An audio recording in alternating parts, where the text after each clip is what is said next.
Okay. Okay.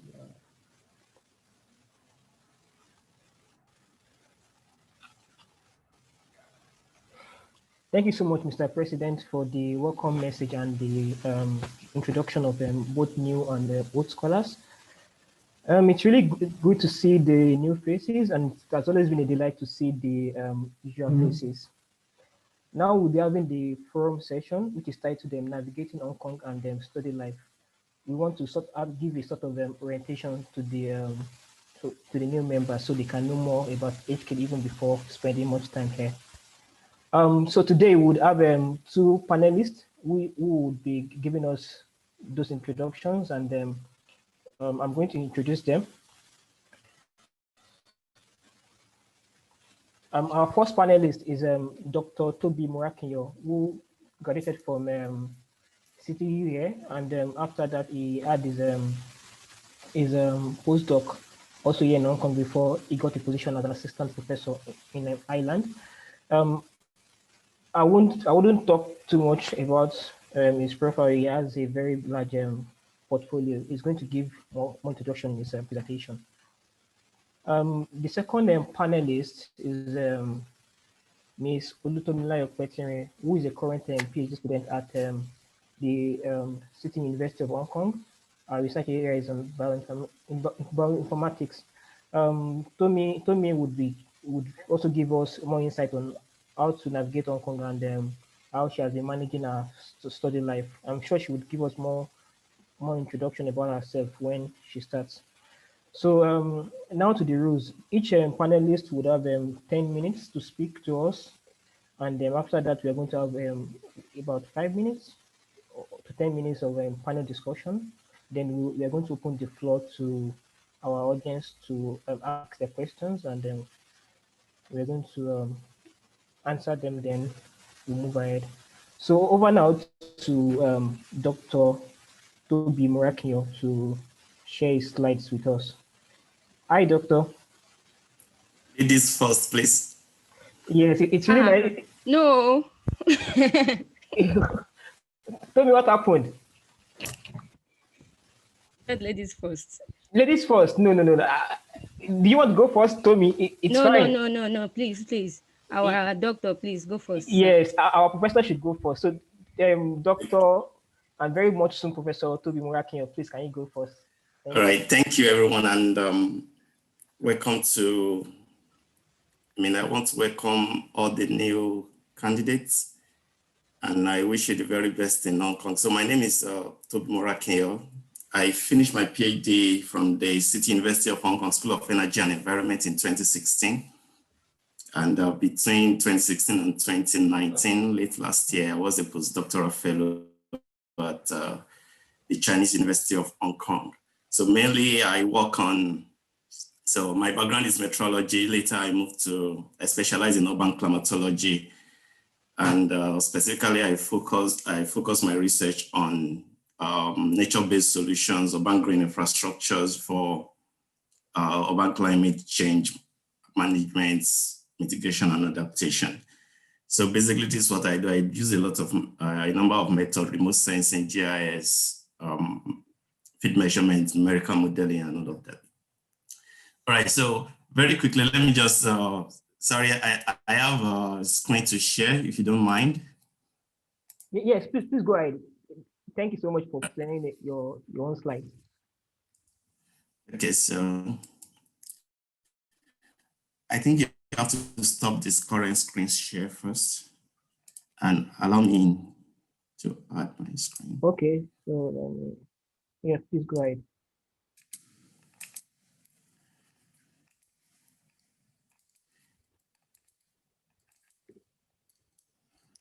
So, well, I just want to start with this. I would like every one of us to go on mentimeter.com, some like icebreaker, and use the code 5031177. So mainly I want the old scholars, or the stellites as we call it in Nigeria, to do this. Just describe Hong Kong or our universities in one word. Just use a word to describe Hong Kong and our university. Let me see if I've activated that.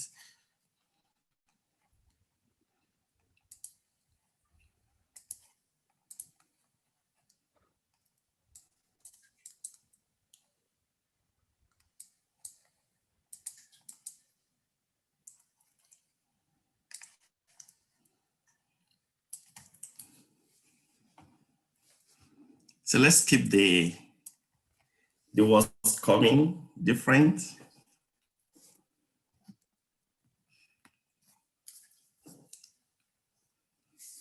Sorry, this is not supposed to be an academic session, but yeah, I think it's a way to, I just want to the new scholars to have a feel from old scholars what they think or what they perceive about Hong Kong. So I have only one response thus far.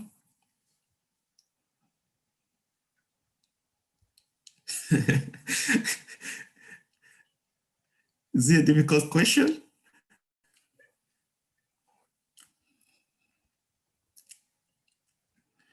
Demanding, yeah.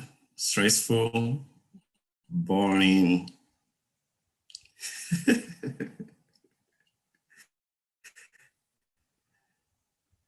Tasking, yes. Stressful, pressure. Challenging. Okay, thanks for those responses. Yeah, world class, superb. Yeah, this is what I want to hear, actually. Competitive. Yeah. Crazy. Interesting. Okay. Kashaman Kipe. Profound. Okay. Yeah, so thank you for your contribution. I appreciate that. I will go back to I also have my own word cloud for Hong Kong. And mine is kind of different from yours. I said beautiful, spiritual, comfort, yeah, efficient, secure, peaceful. Well, those two words now might be defined differently, secure, peaceful. Well, you'll be recognized for your contribution. There's meritocracy. So you have reward for your labor without connections or anything, yeah. Funding opportunities a lot. It's a fast-paced environment. The system is caring. In fact, that's why you are there in the first place. They are rich, yes. They are benevolent, and it's high-density city. It's a high-density city. Okay, so having said all of that, I just want us to, just for you to have a feel of what people perceive about Hong Kong. Well, everything depends on the perspective you are looking at it, actually. So, but I just want to use this opportunity to tell you to be positive about everything. There will be lots of your expectation. Yeah. So your expectation is to feel happy, starting your PhD. Yes, everyone is feeling happy. You take courses, publish papers, defend your thesis, and wow, I'm out of here. Yes, it's better said than done. But in reality, there will be ups and downs. Sometimes you feel as if there will be imposter syndrome, basically. So you feel as if you don't know anything, and people will make you feel as if you don't have any knowledge before coming here. There will be acceptance, there will be rejection. So basically what people will see in the end will be, probably you have seen this success iceberg. Well, that's true. In fact, some of the things that go underneath all of this have happened to me. There will be a lot of sacrifices. There will be a lot of disappointment, persistence. Yeah. So if somebody tells you that this is going to be a smooth journey, that person will be telling you it's going to be a lie. So there will be lots of rejections. Yeah. I don't pray for such, but it happens. Papers get rejected, and you feel as if you should pack your bag and leave, but no, you have to keep pushing. Anyway, I'm not a motivational speaker, but I just want to tell you that expectation is different from reality, and you have to be ready to do that. So just to put this into perspective, so you are here for PhD, but in the true sense of it, the bigger picture is research, training, and career development. So most of the time we focus on the research, yeah, which is finding the primary purpose of coming to Hong Kong, research, but don't forget it's research training, okay? And then your career development is important, which means you should go beyond your desk. There are 4 aspects to it: research and research management, teaching and learning, personal and professional excellence, and innovation and transferable skills. Okay, so while you are doing your research, make sure that you are getting the training really. Okay, what I mean by the training is there are some transferable skills, training opportunity that you would have. Embrace such and know that the overall idea is for your career development, not just to get a PhD. Yeah, you can get a PhD, but have you really developed in the process? Okay, so that's the bigger picture. All right, so just some tips. One, please understand how your group works. So there are groups that are individualistic in nature. That is, you work on your own, you and your supervisor only. There are some groups that it has to be collaborative. So there's like a web within the group, and you have to collaborate with everyone. You give someone your output, someone gives you his output, and you try to innovate with the output and come up with publications and all of that. So, and for you not to be hurt in any way, try to understand how your group, what's the hierarchy in your group, who are the gatekeepers in your group. Now, study and understand your supervisor or your supervisors. So if you have 2 different supervisors, so try to study and understand them. This boils down to their communication style. Do they like phone calls, emails? What are their schedule like? Like, when do they reply email the most? What's their journal or conference preference? Okay, so for example, if you are targeting journals that they don't like, it will be a problem. Okay, so study their research profile. Where do they like to publish their work? Where are the conferences they go to? Then also classify your supervisor. Is he or she a monitor? Like, does he monitor your movements? Try to know, is he a mentor? Okay, does he really care about your overall well-being even more than the research? Or is he a coach? So try to understand that. And also make sure you are present in every of the group meetings. Nothing should be said outside, in your absence. Okay, so because there are some key salient information that your supervisor might pass through, even though you are not present. So, and that may not be communicated to you.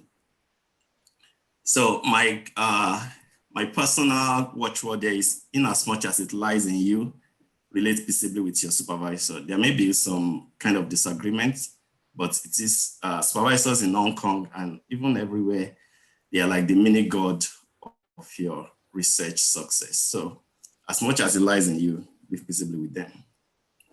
Okay, then I will advise that you be proactive. You are your project manager. That means you are the leader of your project, really. Your supervisor is just to guide you. Okay, so don't make your supervisor, supervisor don't want to accept the role of project manager. They don't want to manage the projects for you. They don't want to tick the boxes. They don't want to achieve the milestones for you. Well, they may guide you in setting up the task and all of that, but primarily you're the project manager. You are the one that manages the timeline. You know when next to do what. And supervisors like people that give them ideas, the state of the art, because most of the time they don't have much time to read the research papers. But for you, you have to be the one to give them the latest gist in your field. Time management is key, and you have to be always prepared in meetings. Don't be caught unawares. Now, this is very important. Communicate clearly. Sometimes it's good to communicate via email so that there will be records of everything and you have to keep those records. Let there be no assumption. If you're not clear about anything, make sure you clarify. I think that's very important.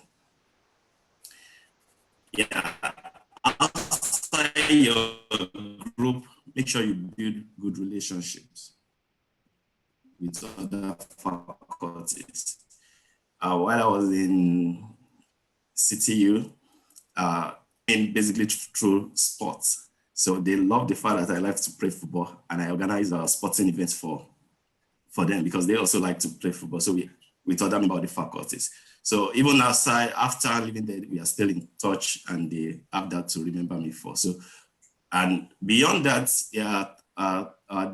you can leverage on their network later in the future. So you have to start building good relationship with them.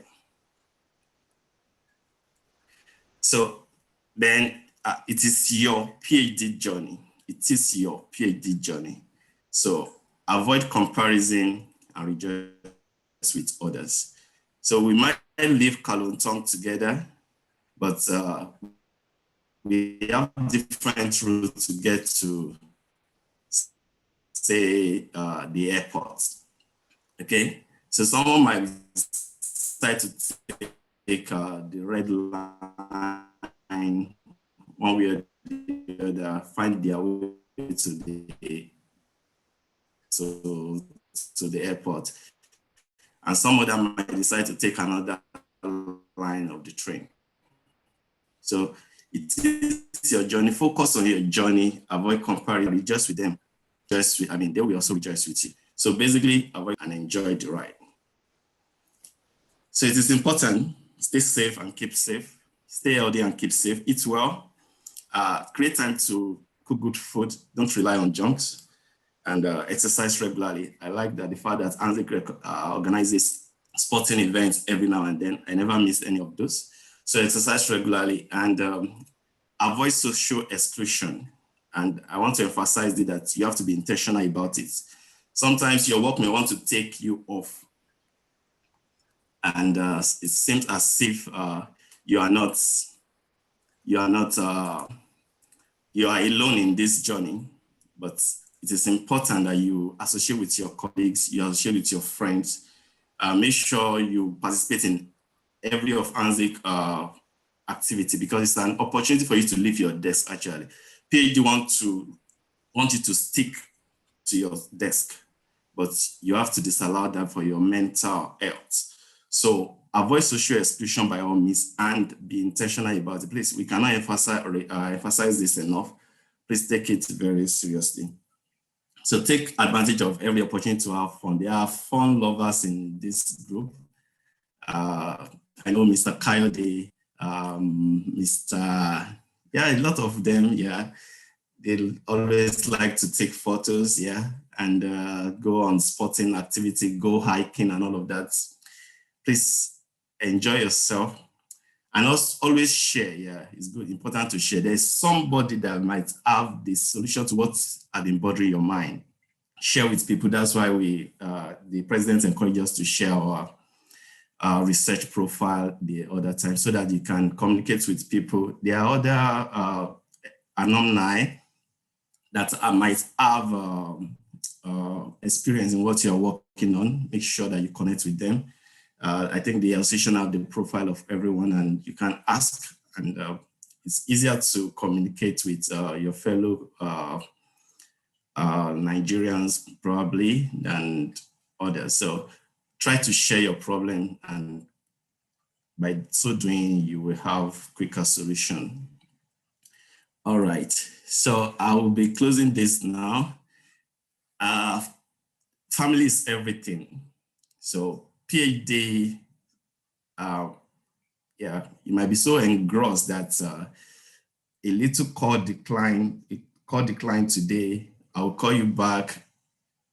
You forget to do so. You lie on your bed, you wake up the next morning, little by little, stage by stage, you might lose your family.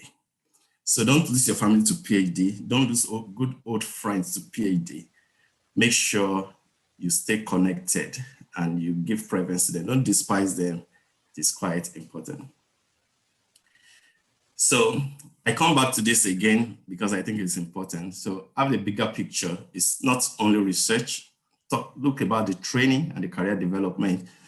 There are, in your university, there might be some teaching and learning short courses. Please take those courses before you graduate. They will boost your profile when going to the next stage. Make sure you learn something new. Don't come in with you know a particular method you want to you work on or you work with during your masters or so, but be open to learning something new. Eventually, if your technical skills have not improved at the end of your PhD, then it may be difficult. We may not say you have really developed in terms of your career. So make sure you learn something new, identify areas where you need training, and seek for opportunities to learn those things. So it is quite important. It's good to ensure that your CV remains competitive. What's the state of the art in your field? And make sure that you are getting training towards achieving that. All right, so I don't want to sound religious, but I just want to say that the God factor is key here. Never forget, stay close to him. Is the giver of strength and wisdom. So in all, time management is the key factor to create a balance and staying focused. So I believe maybe one or two of what I've shared might be insightful to someone. And I would like to stop my screen share here. Thank you so much.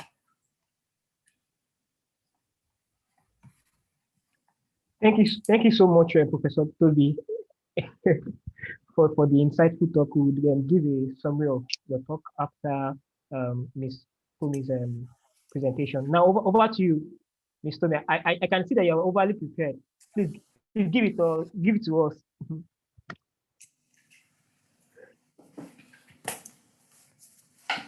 You can now share your screen, Ms. Tomi. Thank you very much.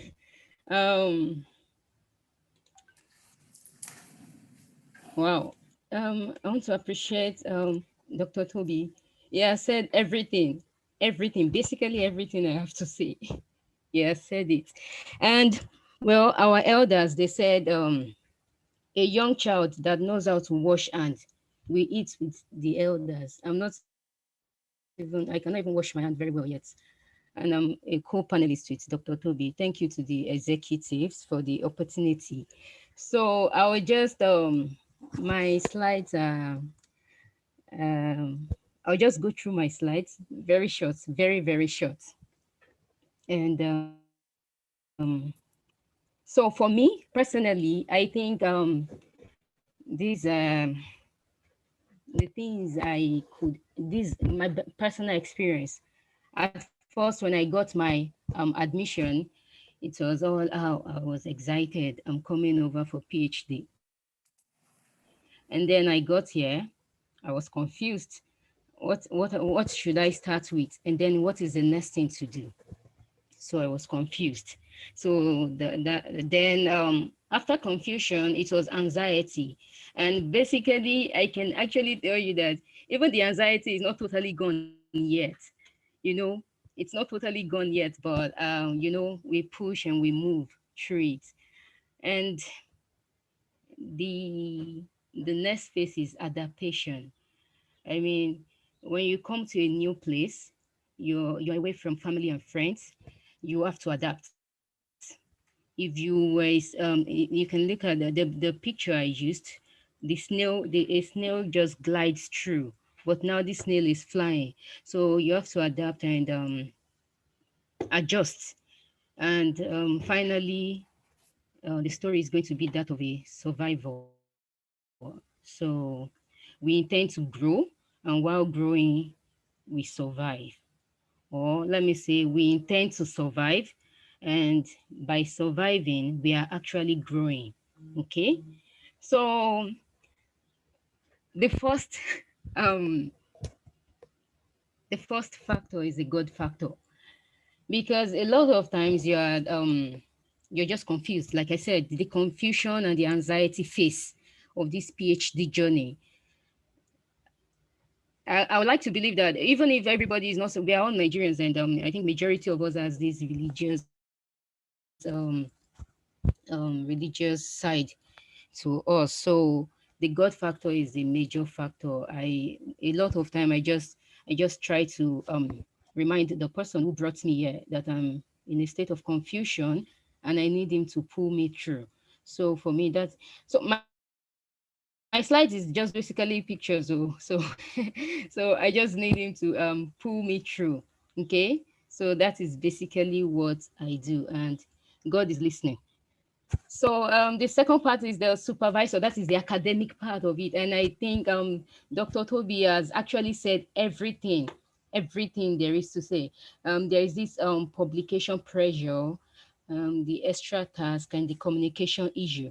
So personally, I this is what I experienced with my supervisor, and he's not my supervisor is not actually the type that about the other part of your life. Are you adjusting well? No. Immediately, the first day I saw him, he was already talking about publications and everything.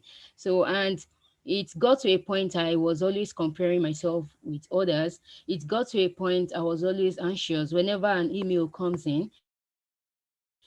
I was always scared to view it because I didn't want an email from my supervisors. My friends can testify to that. Even on weekends, midnight, the email will just come in, and it got to another point. While sitting like this in the afternoon, I could hear my heart beat, tick, tick, tick, and then I had to tell myself that no, I talked to people that are important in my life, and one of them told me that after PhD, you still have a lot to do. You have a lot ahead of you. You're not going to affect your after PhD with your during PhD. So because it was affecting my health, I couldn't sleep well. It was just my first year and I was already having heart palpitation. So it was like I carried everything on my head. So I had to relax. Not relax like that, but I had to tell myself, okay, don't be scared. You can do this and everything. So I'm just sharing my own story because I don't really have a lot of experience yet. Like I said, this is just my second year. I don't really have a lot of experience yet, but this is just what I did. And if you look at the comics, I don't know, it's not showing clearly, but this is the supervisor is telling the students, I read the paper draft you gave me. I must say I'm disappointed. And then the supervisor said, why didn't you include a discussion of previous work by citing someone? And then the guy said, I did, but you told me last week to take it out. And then the supervisor is saying, did I? Okay, put it back. And then the guy said, are you sure? Okay, and okay, let's say the student put it back, and then next week again the supervisor is saying take it out. I One of my mentors here told me that it is always important to document your conversation with your supervisor. And I can remember he told me clearly, he said even if you have one-on-one communication, maybe not via email. He said after your meeting, send him an email, him or her, an email telling him, okay, in our meeting today, we discussed this. I'll go ahead with this so that it will just be on record. So that, okay, maybe next week he tells you, I did not tell you to do that. Just copy the email and, to remind him, you told me to do this. Okay, so there's going to be supervisor pressure and everything. And then some people have nice supervisors though, so the lucky ones, but everybody, we are going to scale through. So that is the supervisor part of it, and plus everything Dr. Toby has said. All right. And then the next thing is the support system. For me, this is the most important thing. Apart from the God factor I mentioned before, this is the most important thing because you're going to come to there's going to be this particular place, a phase where you, like I said, the confusion and the anxiety period where you don't know what to do. Your support system is very, very, very important. Very, very, very important. It might be your family members. It depends on your relationship. There are some There's some people who are family members, but they do not support you. So it depends on your relationship, your family, your friends, your loved ones, and it might be just an acquaintance, someone you just gist with, someone you just gist with, and it might actually be researchers in the same field. You need the support system. Our even our Yoruba adage says one hand cannot carry baskets to the head. I'm trying to change it to English sharp. You just need the support system, because to stay sane, you need to talk to people. So you need your support system. And then mentor or role model. A lot of times, people confuse mentorship for role model. You see some people, they say their mentor is, let me say, maybe Barack Obama is your mentor. But unless you have a personal, I think unless you have a personal relationship with Barack Obama, is not your mentor. It can be your role model, someone you look up to, you want to be like or something. That is role model. But do not confuse mentorship for role model. Your mentor should be someone who knows what is going on in your life, someone who talks to you, someone who checks up on you. That is the mentor and mentee relationship. And you can see I wrote been there, done that. Someone who has been there, someone who has done that, someone who has the experience, and someone who is going to mentor you using his own experience. He has made some bad decisions, and he's going to help you not to fall, not to make the same mistakes he made. Your mentor does not have to be one person. You can have a mentor in area, in your academic area, and maybe relationship. You have another mentor, another phase of your life. You have an facet of your life. You also have another mentor. So do not confuse mentorship for role model. You need a role model, but you also need a mentor who is determined to help you achieve what you need to achieve. Okay, and then that is the study life and everything, plus again, plus everything Dr. Toby has said. Okay, so navigating HK, transportation system. When I got here at first, I was confused. I mean, confused with this MTR transportation, whatever. All the buildings are similar. So like you take this pathway and then you're confused. So the transportation system in Hong Kong. Till now, I still cannot really figure out the bus, how to move with the bus. But so download the applications. With the applications, it makes everything easier. Do not forget your Octopus. You buy basically everything with your Octopus, and you can figure out the transportation system, MTR, KMB, taxi, and everything. And if you are confused or maybe you are lost, just send a message to anybody. I know someone that I can send a message to. I think the person knows everywhere in HK. Okay. But you can never be lost. Once you have your Octopus, you can take the train back home. Food, very, very important. I'm sorry, like I said, my own slide is not really the I'm really sorry. Okay. So the food. Are you a picky person or you love adventure? Do you want to try the Chinese food or you want to stick to your Nigerian food? If you want to try the Chinese and Japanese food, you have a lot of restaurants. Try it. Okay. It's part of it. It is part of life. You shouldn't come to another place. You're coming to a country. You should experience their culture, eat their food. I'm saying this, but it's not getting to me because I don't really like their food too.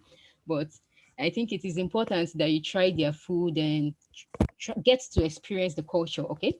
And if you don't, please don't rely on fast food only. I wrote fast food here, but it is not good. Don't rely on fast food only because number one, you sit down always, and that is adding to you keep sitting down, and then later the duduke symptoms start coming in. You start getting like, yeah, sorry, you sit in front of your computer almost every time, and then maybe you are not even the type who exercises, and then you're always sitting down, then you're eating fast food junks. It's not good actually.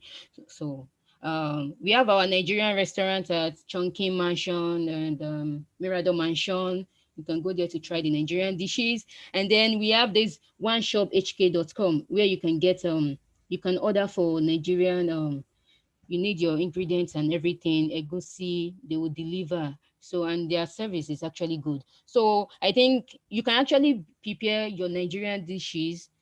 The only thing I'm still looking for is plantain, sha. If you know where to get plantain, please let me know. And activities. This is very, very good. Cycling, hiking, football, badminton, tennis, barbecue. Oh, do not miss these things for anything. If there is an opportunity to, if there is any activity, do not miss it, except you have a deadline or something. But I think we have to be intentional about this thing, because a lot of times we are just consumed with the research. I'm here for research, and then you're consumed with the research and you ignore every other part of your life. No, have a balanced life. The same way we take balanced diet, have a balanced life. Go for activities. You meet people there, you talk to people there. And these late night walks, very, very refreshing. Just walk in the night and they clear the oh God. So yes, don't activities. And then self-love and care. I think this is my last slide. Take care of yourself. Be intentional about yourself. Life is beautiful. Be focused on your academics, but be focused on yourself too. Take care of yourself. You can have a spa day, just that day, maybe a day in the month or maybe 3 months. Just be intentional about yourself and take care of yourself. You can go out, enjoy nature, just take a walk, and um, yes. So that is it. Thank you for listening to my story and everything. Thank you very much. Okay, so I will stop sharing now.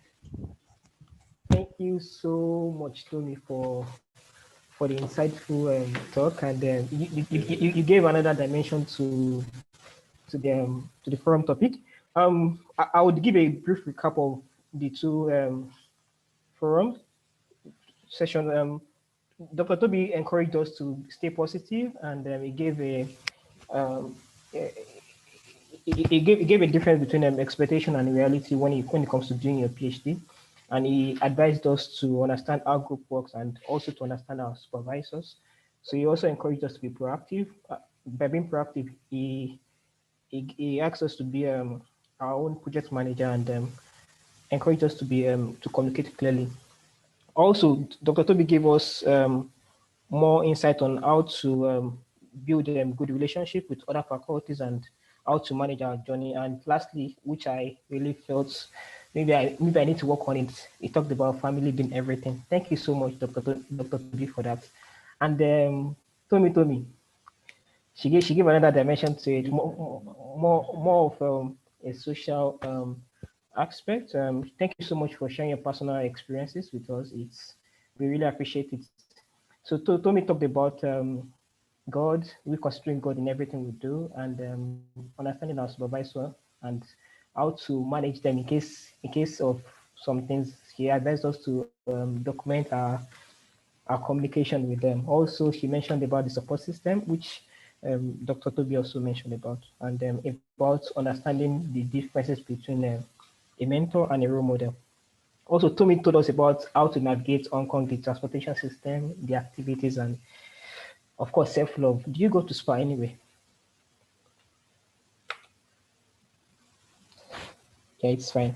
So before we open the session to our audience, I just have a very just one question. I think both panelists can answer that, but then I would like to direct it to Dr. Toby.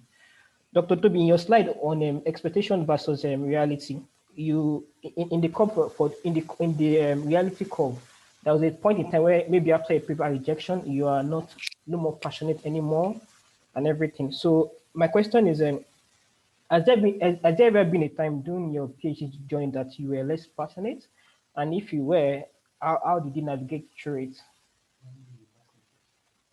Okay, thank you for that question. So, yeah, there were times I planned to quit actually. basically, I had issues with my supervisor. Yeah, I gave him a paper, just to tell you the story. I gave him a paper, yeah, a paper draft, 4 months, it's still with him. So I mean, it was still with him. Well, I was trying all my best to get it out from him and get his comments, send it out eventually. So, but it was lingering on.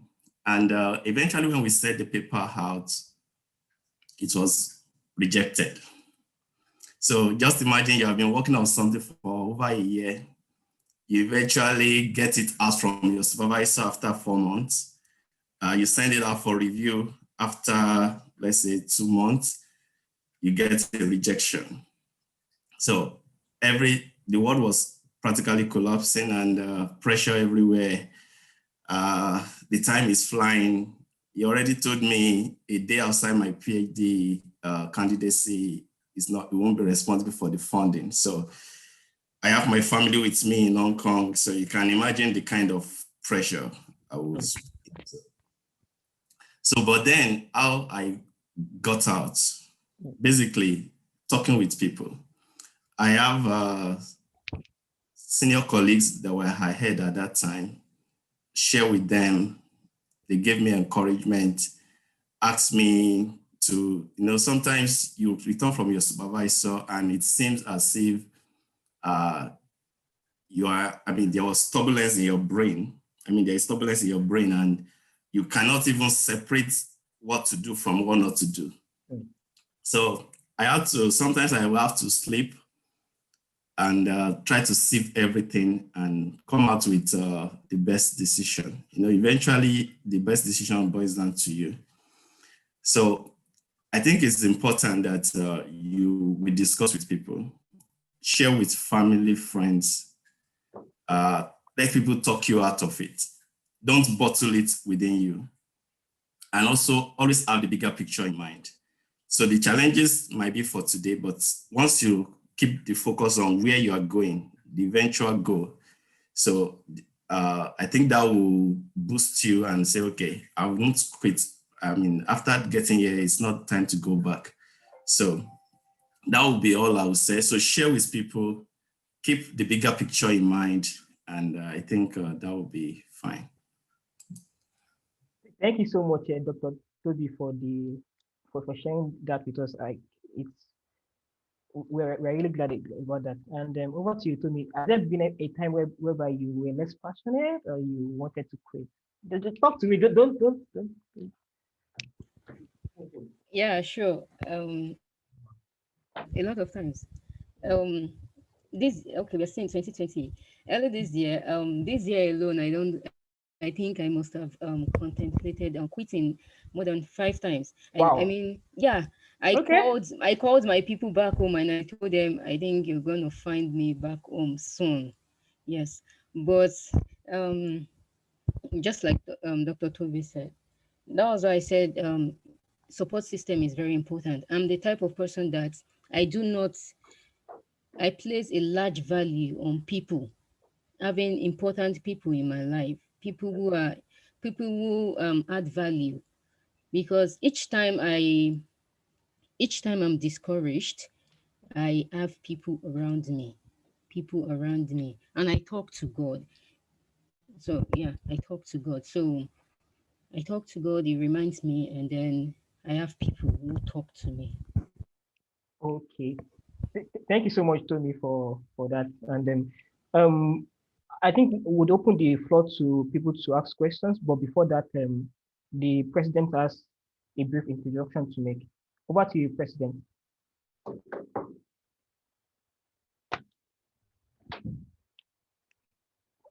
You can unmute yourself, please. Yeah, thank you, Mr. Kendi. Currently, we have with us our patron.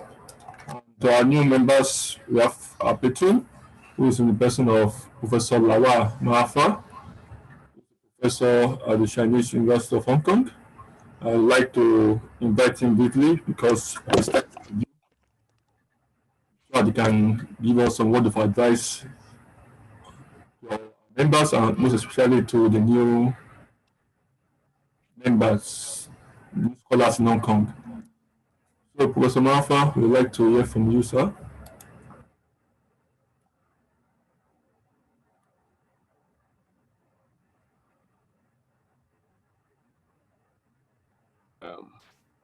Yeah, good afternoon, everybody.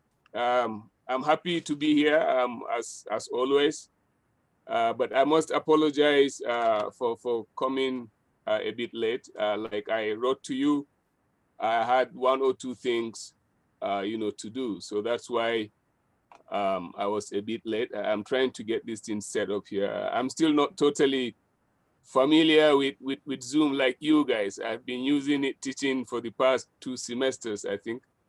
But I have been on Zoom maybe for like 4 or 5 years now, but as a user, not as someone who is an expert. So I must recognize a few people. I think the president is number one. You've been doing a very good job, despite the fact that we have been facing different issues, in Hong Kong and basically up to now. And naturally, I'm a very good speaker. I think most of the things you guys are doing is actually very much positive. I just want to add, a little bit. Dr. Toby, I came in when Toby was speaking, somewhere in the middle. And I was very happy to see him. He was my colleague in Chinese University, so a very valued colleague. I've seen him around, with some of his people, as well. And the last speaker, I think, Miss Petrine, sorry if I missed the name, but you guys also said quite a few things that I think are very relevant. I wish when I came here, I would probably have heard this from someone else. I mean, that is like maybe 26, 27 years ago, but I think things are fine. May I ask how many new students do we have now in Hong Kong in total? How many new arrivals? Mr. President, do you have a figure? Yeah, but by our record, we have about 10 members who are currently in Hong Kong. About 10. Yeah. Okay, that's fantastic. Yeah. So yeah, and all of them are here, or some are in quarantine, or so are on their way. Yeah, some in quarantine, some are they in their campuses, and some is still in Nigeria. Okay, so that's fine. I was in the committee looking at the number of people coming into Hong Kong as graduate students, particularly Hong Kong fellowship. I must say that the Nigerian group is actually well respected. We have a very good number. We are basically in the level of the highest percentage.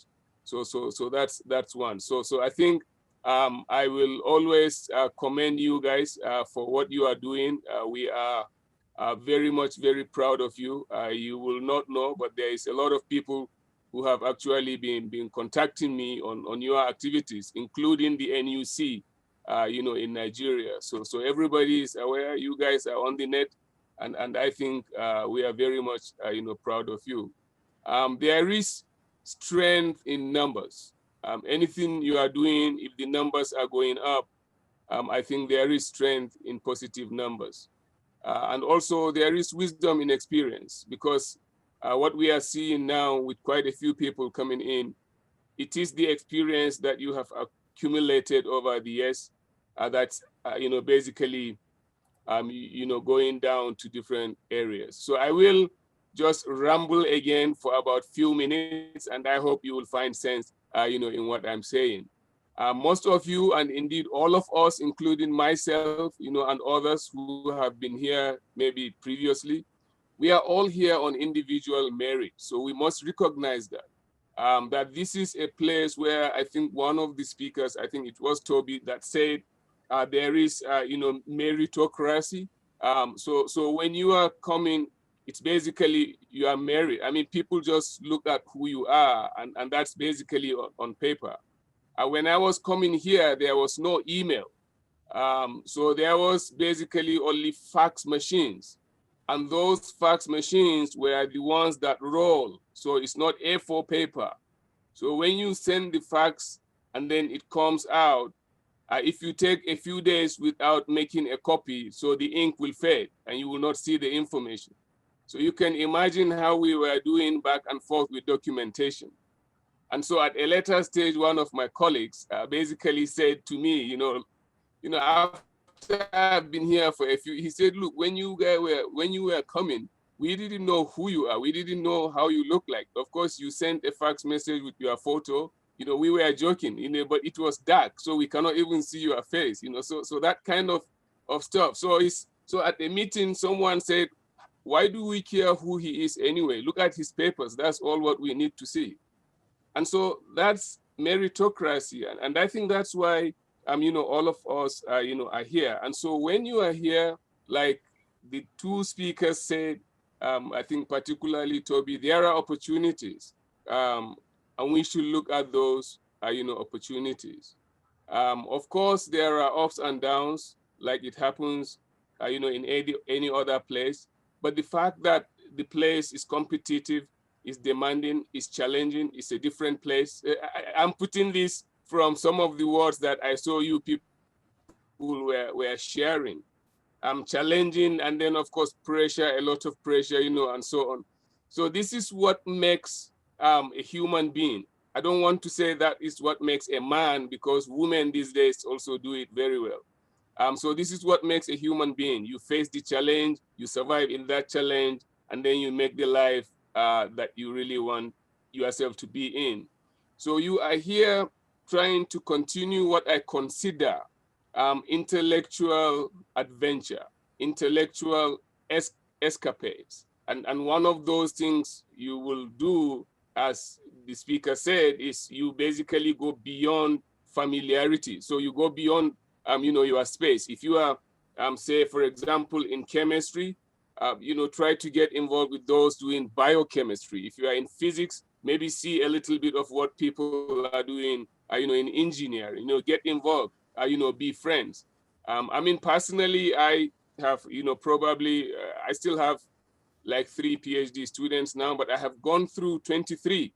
I have done 23 PhD students, and quite a few of them are professors in Hong Kong, in other places, and quite a few of them are also foreigners from Nepal, from Holland, from the United States, and so on. So why I'm saying this is each individual is different. I had you speaking on supervisors, and I was feeling, oh my God, it's coming to me. But each individual is actually different. So the attitude to your work dictates to the way that supervisor will basically relate to you. And I was happy when some was saying, be part of the group, don't miss any meeting, and so on. I think classically, we are known for, maybe Nigerian time or African time, and things like that. Those are things that I'm not very proud of, because I think in my life, I've probably gone beyond that. And I just share also a very simple story. I think last year or 2018, I can't remember. Yeah, that's 2018. We had a new vice chancellor who came in January. So we traveled together. I traveled on committee. So on that trip, I was part of the committee. So we went together, I think to Ireland or Australia, I can't remember. And that was the first time he was, of course, seeing me.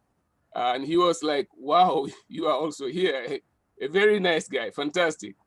So immediately he knew I'm from Nigeria. Oh my God, this guy was the limit. Because he was, I think, coming from Princeton or wherever, but his neighbors were all Nigerians. And his children, their best friends, are actually Nigerians. So he related to me in such a way. He started asking, so how long have you been here? When I told him, he was like, so where do you get your EBA from? That's what he said. He said, well, how do you get your EBA? I said, well, I manage. And then after a while, he came back. He said, what the pounded yam? So he was even speaking pidgin English. So there is a way that the Nigerians are seen. And I will also say that in CTU, for example, we have a very good record. I was on a committee at one time, PhD committee, and there was this lady also from CTU. I think maybe Toby might know her. And the moment she knew I was from Nigeria, she took a selfie with me because she had 2 Nigerian PhD students. And so bottom line is there is a very large group now, basically from CTU, UST, you know, and so on. They are now trying to organize another drive to basically get in as much Nigerians as possible. And that is because of our productivity. I had you guys talking about writing papers, you know, doing research, getting involved. So that is the thing. What you are doing, you don't know, but it's actually going beyond what we are seeing, and it's going in a positive direction.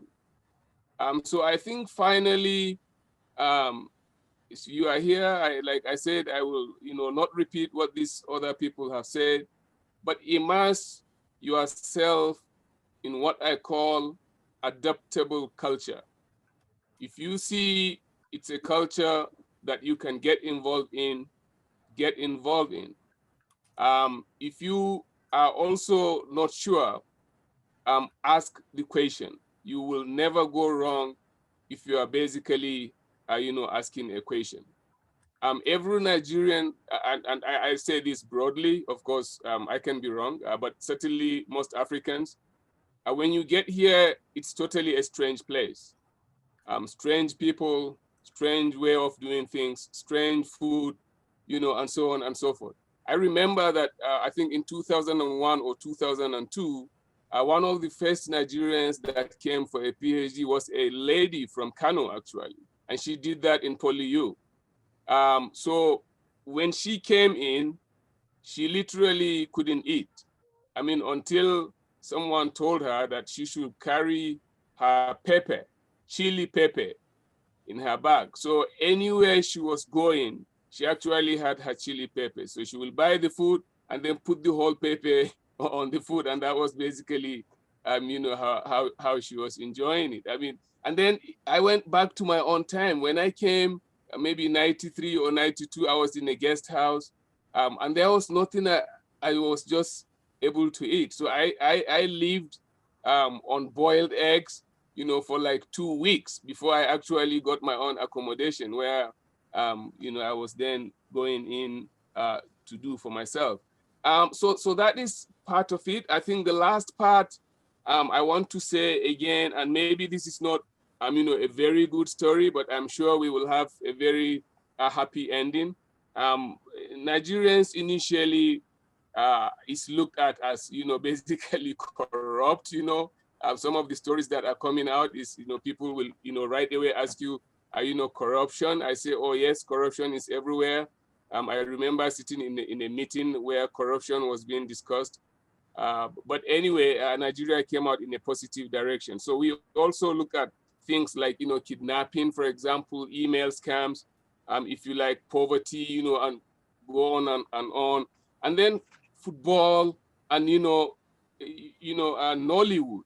So we are there. So all these things that are happening are actually processes. I personally had schoolmates in those days who were not able to go home, not because they don't want to, that's in South America, but simply because it was a communist regime, and CIA was looking for them. So once they get to the country, they will be arrested by the CIA. So we are not in that situation, at this time. But we have good stories to tell. We have very good academics. We have very good football players. Wait until you see the World Cup. You will see that the Nigerian T-shirt historically sold more in Hong Kong than any other football T-shirt. And that was when Kanu and others won the Olympics in 1996. And of course, fast forward the last football, you still go back to Mongkok now, you will still buy the Nigerian jerseys. Everybody was on it. There was a time I deliberately wanted to count how many will I see after closing work until I got home. And I counted 7. People were wearing the Nigerian jerseys. So we have good stories to tell, and you guys are basically, part of the good stories, that we are creating here, and hopefully we will continue to make those good stories. The last note, I saw quite a lot of you like hiking.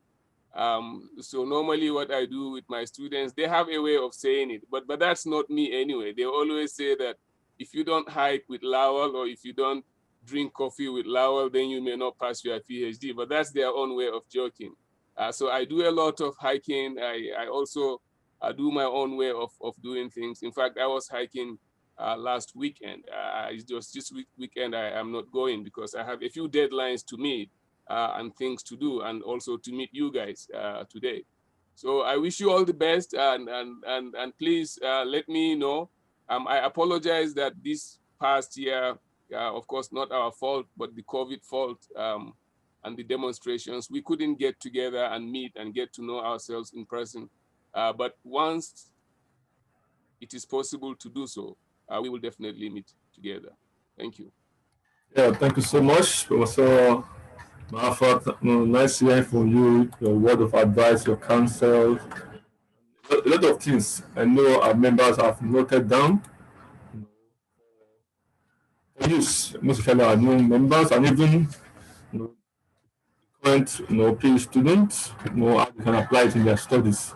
So thank you so much, and hope you to lean more on your great wisdom in our stay here in Hong Kong. Thank you so much once again, Professor Noafa. So I hand over back to Mr. Kende Oyetunde to continue with the session. Oh, okay. Thank you, Mr. President. Once again, thank you so much, Professor Marafa, for your fatherly talk. It's always soothing to hear from you. Now we're going to have a question and answer session. So over to the audience to ask questions from our very own Dr. Toby and Miss Ulutumilayo.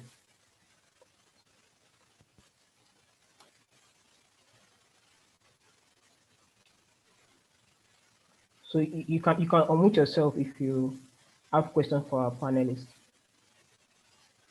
Yes, I have a question, please. Please go ahead. Please unmute yourself, Daniel. All right, thank you so much. Okay. I've been meeting with my supervisor, and he kept telling me that he works 7:30 to 7:30 Sundays to Sundays. So, and then honestly, I don't think I can keep up to that. So I need an advice how to strike a deal with him. I mean, how to come into agreement with him. I know he's a workaholic person, so he will expect me to be the same. So, but how do I handle that? Thank you. Okay. Dr. Toby, Ms. Tommy.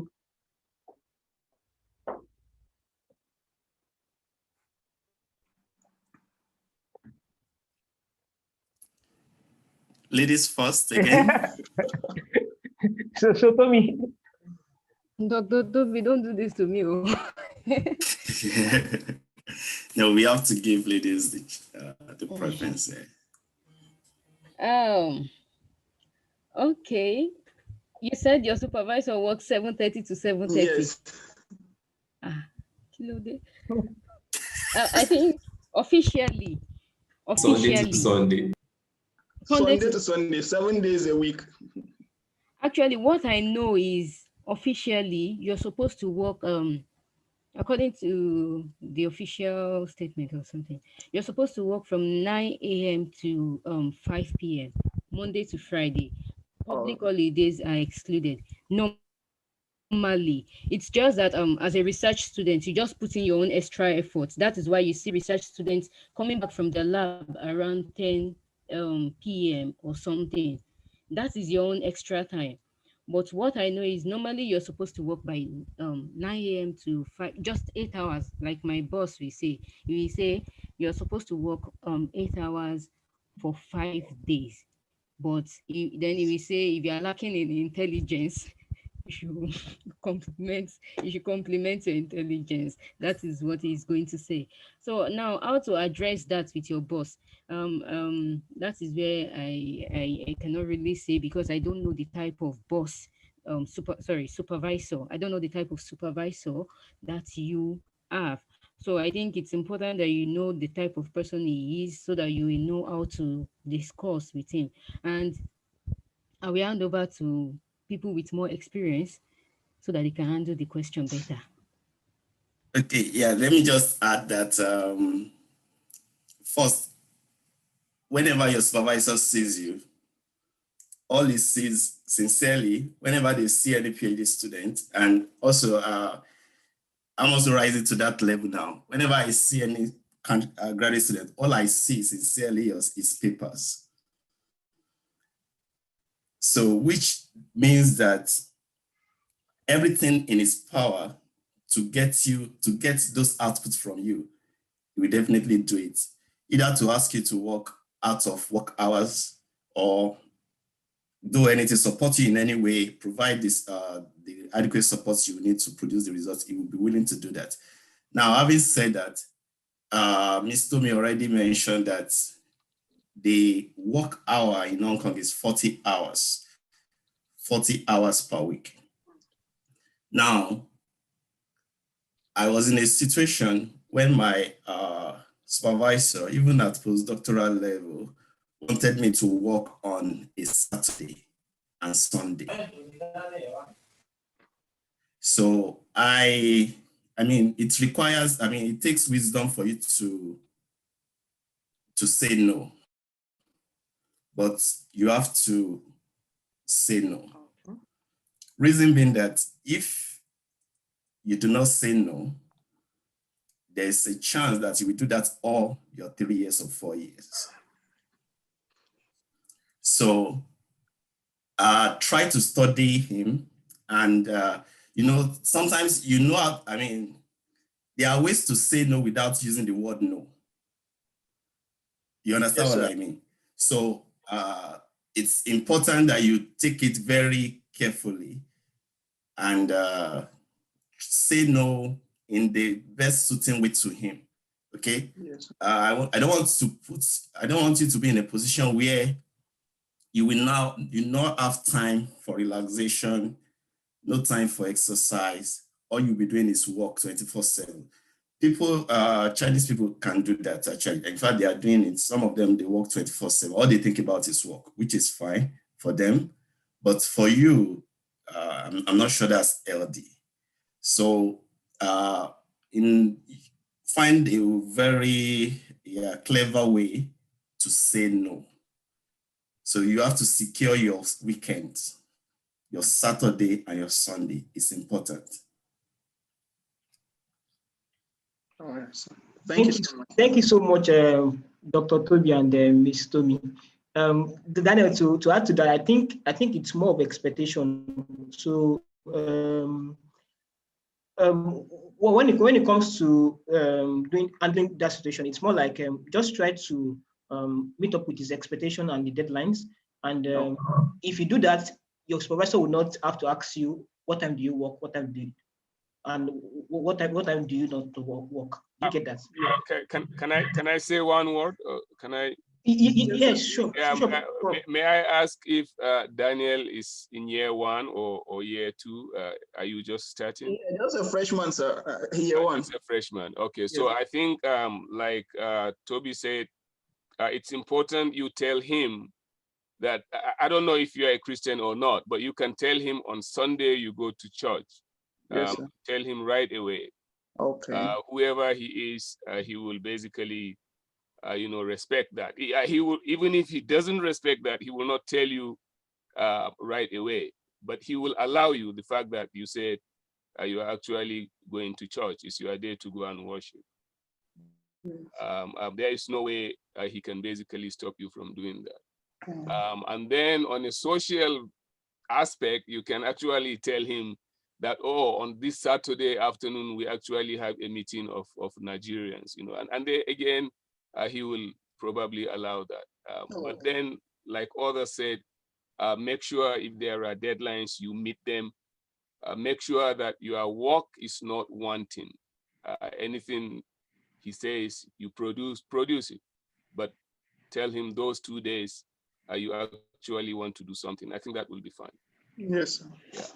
Thank you so much, sir. Thank you, Professor Marafa. So Do you have any other question from the audience so we can wrap things up as soon as possible?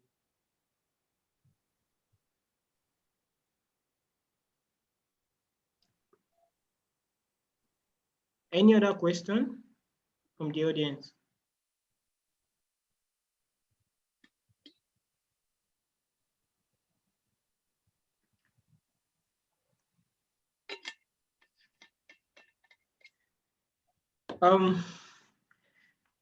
Okay. I would assume that there is, okay, I think someone's sending message. Chat. Okay, in the absence of any question, I would like to thank Dr. Toby and Ms. Tomi and Professor Marafa for helping us out with the session. Then now I would be moving ahead to the next session because we have gone past our time. So over to you now, President.